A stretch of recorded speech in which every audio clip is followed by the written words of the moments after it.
Published, 17:16 Eastern Daylight Saving Time, the 26th of June 2018. Updated, 18:14 Eastern Daylight Saving Time, the 26th of June 2018. Not a night goes by now without drama consuming the football community, and the finale of Group C and D did not disappoint. Failure to master a two-screen setup could have cost you some moments of hilarity and despair, as Argentina's glee was Nigeria's nightmare. Fear not, Sportsmail were on hand to highlight what you may have missed as Group C and D came to a conclusion. Controlling a ball over the top on his knee before firing home with his right foot, Lionel Messi's first goal at the World Cup set Argentina on their way against Nigeria.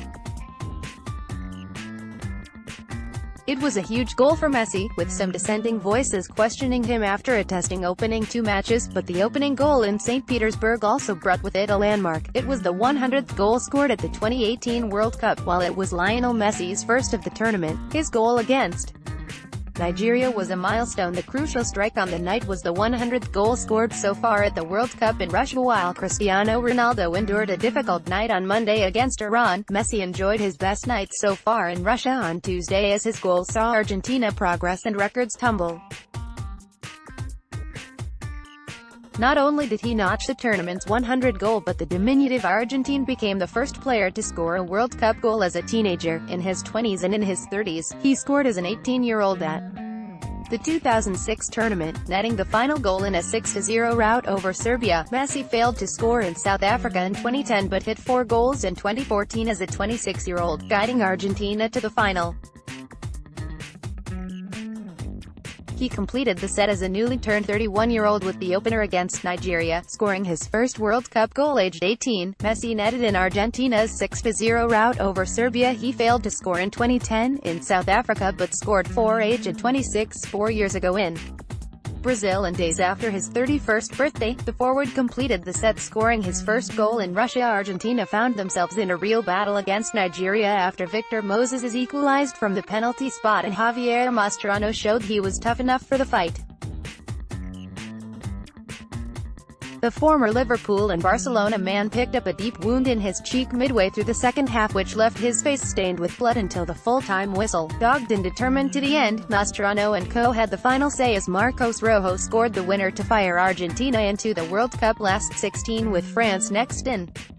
And it wasn't quite Terry Butcher against Sweden, but his willingness to play through the pain barrier made up for giving away the penalty that Moses scored from. Javier Mascherano finished the second half with a deep, nasty wound on his left cheek. It's little wonder the Peruvian fans over in Russia celebrated André Carrillo's goal against Australia so wildly.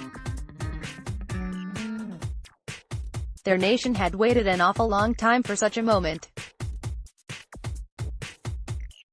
Carrillo's 18th-minute strike was Peru's first goal at a World Cup finals since Guillermo La Rosa scored a late consolation in their 5-1 defeat to Poland in A Coruña during the 1982 tournament. Having drawn blanks in their opening two group matches against Denmark and France, Peru had waited 13,149 days for their World Cup moment to savor. The last time Peru led in a World Cup finals match was against Iran in 1978. Joyous Peruvian fans celebrate André Carrillo's goal against Australia at the Fished Stadium. Thousands of Peruvians are in Russia following their team after 36 years out of the World Cup. Hundreds of thousands of fans from all over the world are out in Russia for the World Cup, and, naturally, there have been moments of jubilation and moments of despair for many. But now there's only one set of supporters who have yet to celebrate a goal during the competition after Peru broke their duck against Australia. That is Costa Rica, who have so far lost 1-0 to Serbia and 2-0 to Brazil. They have one more opportunity to find the net, against Switzerland in their Group E encounter on Wednesday night. Paulo Guerrero celebrates scoring Peru's second goal against Australia in Sochi. Costa Rica are the only side at the World Cup who have yet to score a goal, and their fans will be desperate for them to do it against Switzerland on Wednesday. Who looks after the commemorative pennant swapped by the captains at the beginning of important matches? In the case of France, it appears a member of Didier Deschamps' backroom staff has been assigned the task of keeping hold of the pennant in the dugout. And judging by the way he's staring at it in this photograph, it won't be going anywhere. A member of France's backroom staff, Wright, was assigned to watch the commemorative pennant given to them by Denmark's captain. The suited official certainly wasn't letting the gift from the Danish side out of his sight. "We've been fortunate to get 38 matches into this World Cup, that's 6 games beyond the halfway point, without a goalless draw." Unfortunately, the long chain of excitement was snapped by France and Denmark, who played out the first 0-0 in the Luzhniki Stadium on Tuesday afternoon. Both sets of fans booed the teams throughout the board draw, and rightly so. Incidentally, that was the longest we've ever gone without a goalless draw at any World Cup. A Danish supporter gives his opinion of the dire goalless draw with France on Tuesday. France have arguably the best squad in the tournament and one of the most electric forward lines. You'd certainly expect Antoine Griezmann and Olivier Giroud, paired together against Denmark, to muster a goal. Unfortunately, the two forwards proved incredibly mismatched.